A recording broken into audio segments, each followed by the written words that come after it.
Hello, everybody. Today we are lucky to have Tanya Howard from The Final Piece with us.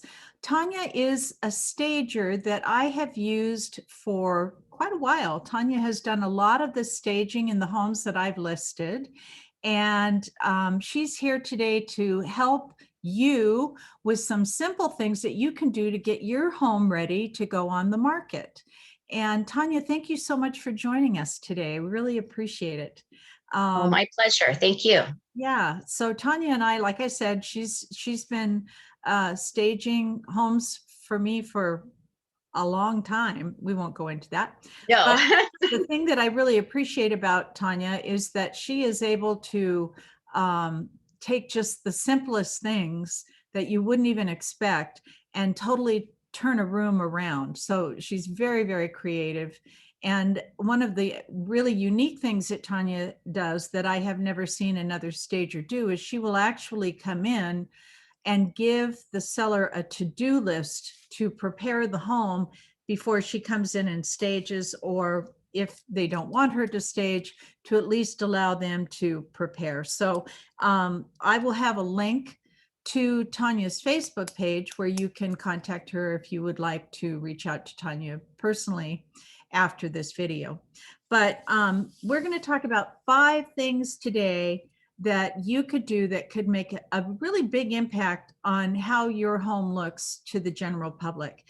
And so, Tanya, I'm going to let you maybe, do you want to talk about them, or do you want me to bring them up to you one by one? How would you like to do that?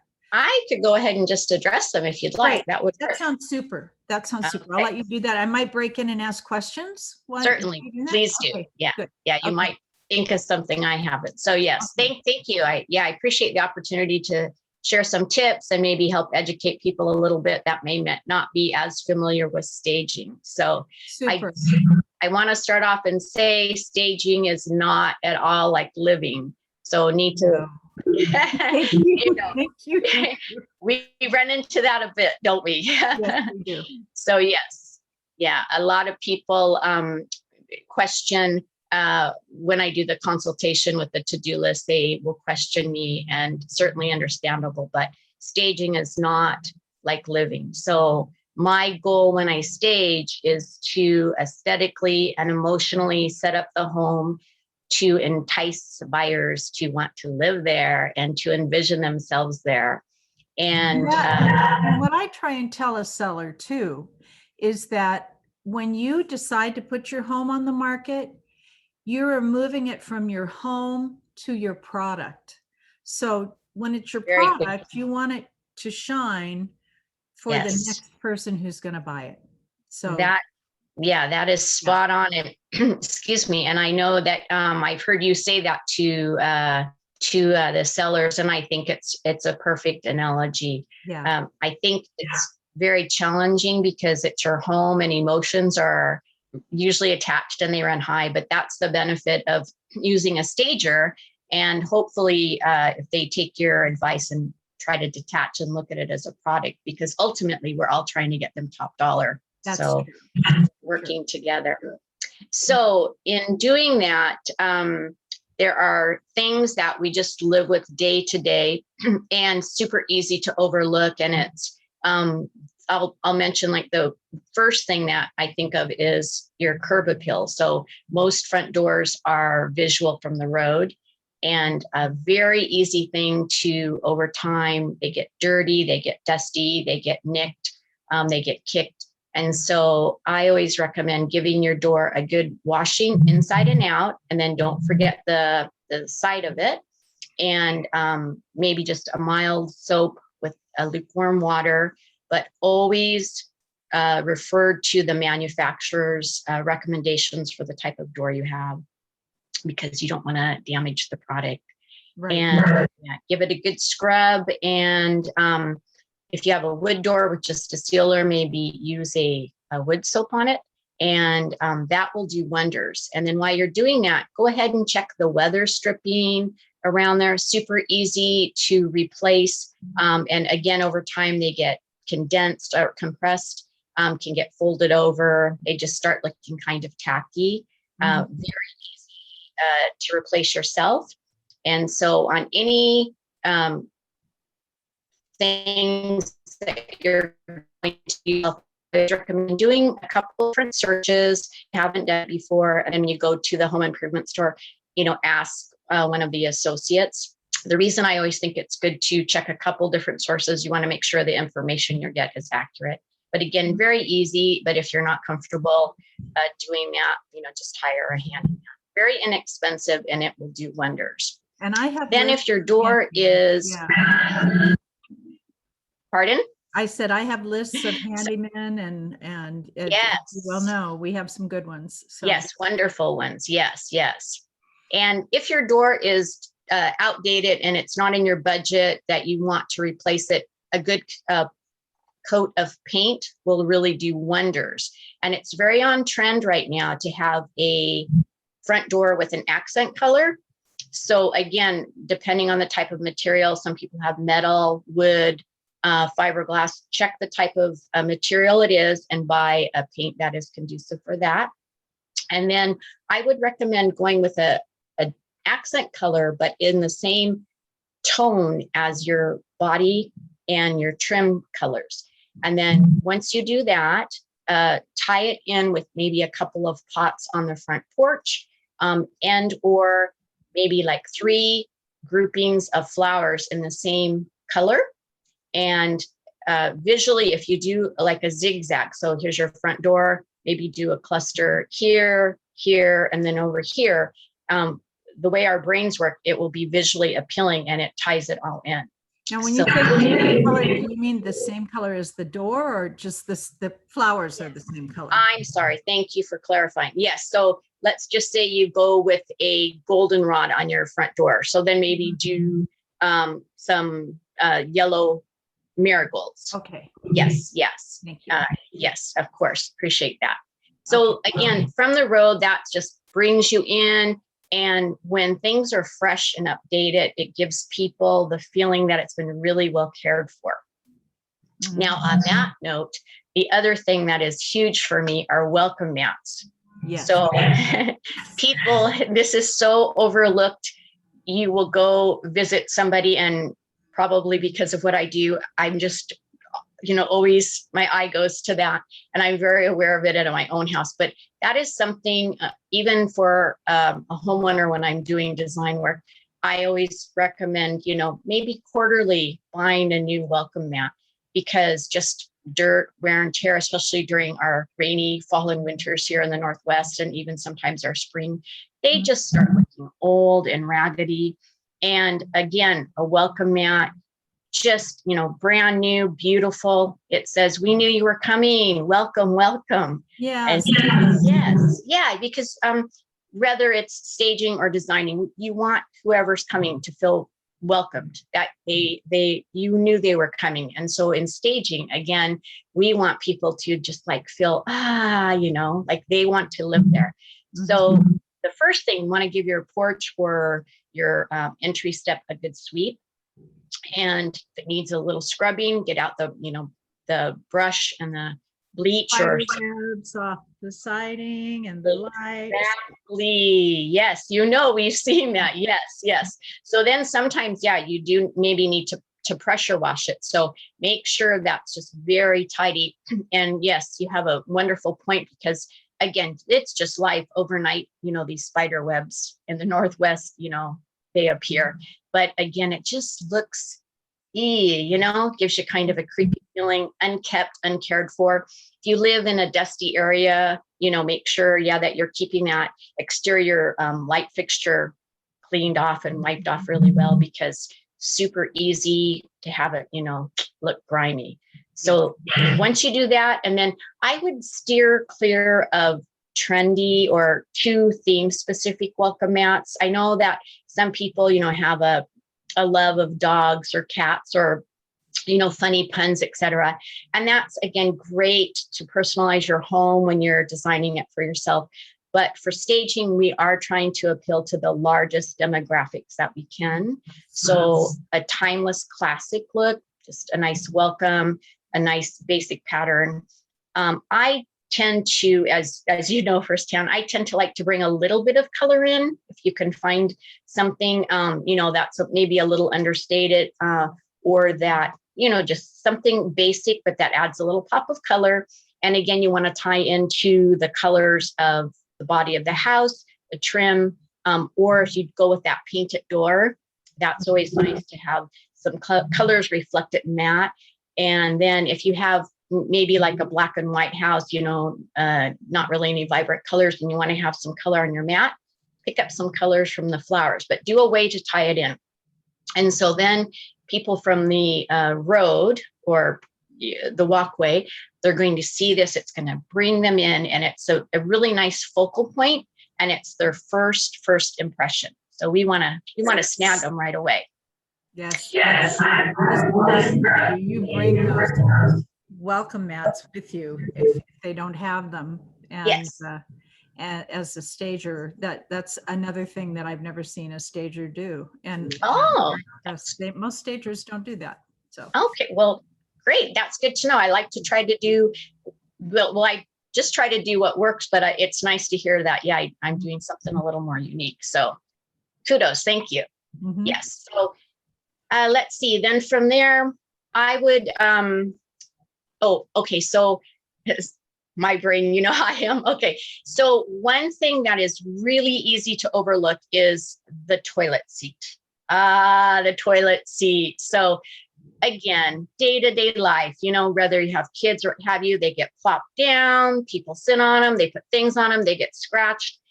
The enamel starts to wear off where they should.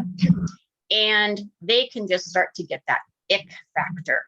And you could have a pristine, immaculate, clean, beautiful home, but if that toilet seat is looking worn out, not appealing. So very easy. If it's just loose, most of them, if people aren't familiar, as they attach to the bowl, there's little tabs. You pry them up with a flathead screwdriver.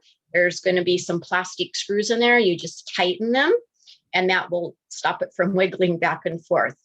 If it does need replacing, and I would say, 75% of the ones that we see do, just because, again, day-to-day life we're living, we're not really thinking about, isn't that funny? Yeah, like as you go through things, I'm very aware of my own home. Yes, since I've become a stager, very aware of these things, of course. So, very easy to take that off. Fairly inexpensive thing to replace. Now, I would not recommend a wood one unless you have a vintage looking bathroom with the wood toilet tank that is way high, which we don't see those very often, but I would not get a wood one or any themes, and definitely not a padded one. Stick with a very straightforward, 98% of fixtures out there are going to be white. So just get the basic white toilet seat, and make sure you get the right size. They come in the standard, they come elongated. So if you're not sure, take it with you or take the measurements. And again, just replace that. Very straightforward. If you haven't done it, I would, again, suggest doing some searches, ask the person at the home improvement store. Most of them are very helpful and knowledgeable, but it will do wonders for the bathroom. We don't want someone to come in and walk away with any ick feeling, right? We know that firsthand. Yes, we do. And so another thing that I think gets overlooked somewhat is the woodwork in our homes. So some people, I would say, well, there's a lot of people that have painted windowsills now and painted cabinetry, but there are still some that have just the nice wood. Some of them have finishes or seals on them, but over time, those can get worn down. So an amazing transformation and fairly inexpensive and easy step is to just take some wood polish and go over anything wood in your house, the cabinets, the window sills, If you have, wood doors, your closet doors, your interior doors, you would be amazed at the transformation, because wood dries out over time. And if it's not cared for properly, it starts to look cracked, age, it starts to look faded. And many, many times, just with wood oil, wood polish, wood cleaner, I've been able to just go over tabletops or cabinets, and it revives them to the point that they don't even need to be refinished. And so for staging, we want to have the biggest bang for the littlest effort and the littlest cost. Correct. So these wood pieces really make an impact in a home, and it is amazing. So, and I would even suggest to anyone listening to this, if you have a piece of wood furniture around your house and it's starting to look aged, or, a lot of people have dining tables that have gotten those heat marks.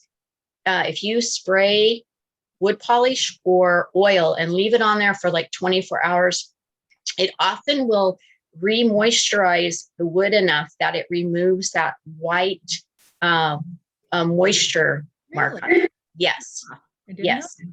Yes, I've done that many a times. And I actually have done that on wood floors too. If somebody's, there's been a ring or something and it's left that white mark, you can do that. Now, again, I'm going to preface it by saying, research your flooring, your furniture, because these are my suggestions from my experience. And I certainly wouldn't want you to try them and then have someone, have a disaster on their hands. But I've never had it turn south. So, and then another on the cabinet side of things, if they're painted and the woodwork is painted, should they also not go and make sure those are all clean? Same sort of thing, just wipe them down with what? Yes. Water? Yes. So on painted cabinetry, it would depend on how they're sealed. Now, I put a matte seal on all of mine so I can wipe them with soap and water. Absolutely no problem. So you would need to, again, know your cabinetry. If people aren't sure, I always recommend just lukewarm water, very mild, just some dish soap, really mild, a very soft cloth. If you're not sure, try it on the inside or on the bottom or somewhere where it's going to be less conspicuous. But please, yes, wipe them off, because again, you have pets, they're going to rub their, little dust, dirt from exactly, little ones. Yes. You're cooking, you open the cabinet, you get a little, mark from your recipe that you're concocting on the cabinet. So very good idea. Just give them a really good wipe the handles underneath, and then go back over, dry them, or, give them a rinse. Just make sure they're pristine, because none of us want to go and see somebody's dried up jelly or old grease mark. Again, you can have just this beautiful home, but if it doesn't look clean and there's these ick things around, it's going to leave the buyer with a very unpleasant feeling. And we've all seen those things, and it just resonates a feeling that is not pleasant. Yes. And so we want to take out any of those factors. So yes, clean. I cannot stress that enough. And again, not a reflection upon any homeowner, but just daily life. Deep clean, everything. Yes. Yeah. The seal around the refrigerator. I mean, there's just so many tips I could go on and on, but yes. Yeah. Scrub a dub. Thank you. And and so one other tip, we have a couple more minutes. I think we're okay. We're good. So again, kind of something that I see overlooked a fair amount would be the exhaust fan for above the stove, stove. Speaking of cleaning, very easy to clean, but often overlooked. And so again, depending on the style, but usually they just pop down that little filter, really hot water, vinegar, you leave it soak, the grease and gunk comes right off, and it's beautiful. And then you want to get up there with a sponge, and again, depending on the finish, a scrubby, hot water, vinegar, wear gloves if you need to, and get all of that, day-to-day gunk out of there. It will make such a difference. And the shine, and then wipe around that light bulb. And it is amazing, these steps, the difference it can make, in showing. And on that vein, the bathroom fan, the exhaust fan, again, I've seen beautiful bathrooms, super clean, and you look up and it is coated from steam, of course, and life, and you've seen them too, just with so much dirt, hair. Again, those any vents in your home, registers, any of those things, just give them a good cleaning. Most of them, registers pop out. The exhaust fan, fairly easy to clean. And again, take precaution if you need to turn off the power to that fixture. And almost all things, from my experience, can be cleaned with white vinegar and hot to lukewarm water, or lukewarm water and just a little bit of dish soap. Don't make it too sudsy. Cleans right up. But what I've in my house, I found, and in houses that I've listed, window casings where the window slides. The track, because we have so much moisture in the Northwest, and yes, it's black and gooky looking, and my house does it, and I have to keep on top of it. And then yes, the slider where the door goes, I have dogs, so I get dog hair, and yeah. Yes. Those should be wiped out too. Without a doubt. And one way to make it a bit easier is if there's, some dust and actual debris, if you have a vacuum with the attachment, go ahead and vacuum that out first. And that kind of saves you a little bit of wiping. Flies. Yeah. Yes. That Those happens. things. Yes. And yes, on the door, or the dog, and then you were saying the tracks on the door, that's kind of, again, hearkening back to the front door, super easy with dogs. That door sweep, I started noticing mine in my kitchen, because that's where my dog goes in and out. And I noticed that years ago. I was like, ooh, that's good. Now I need to really pay attention to that, more often, and give that a good scrubbing. And the good thing is if you can incorporate these habits into your new home that you purchase, or for homeowners that aren't in the market to sell yet, it helps with maintenance. And then so much easier, if weekly or monthly you're cleaning the exhaust above your stove, or you're cleaning those door jambs. So much easier to give it a wipe, and then not having to scrub all the buildup. Yes. But, my clock is singing on us, so. Okay, no problem. Well, that's perfect. That was my last tip for today. Let's see. I want to see welcome mats, wood polish, heat vents, front door. Yeah, that's it. That was everything you had.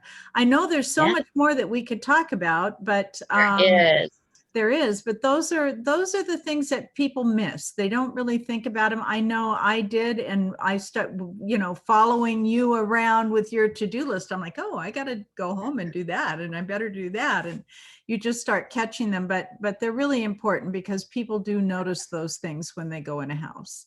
So Tanya, I can't thank you enough for being here today and for sharing your wisdom. And I will, like I said, I will put a link to the Facebook page. It is the final piece, just in case people, want to write it down right now. That is the name of the Facebook page and the name of Tanya's business.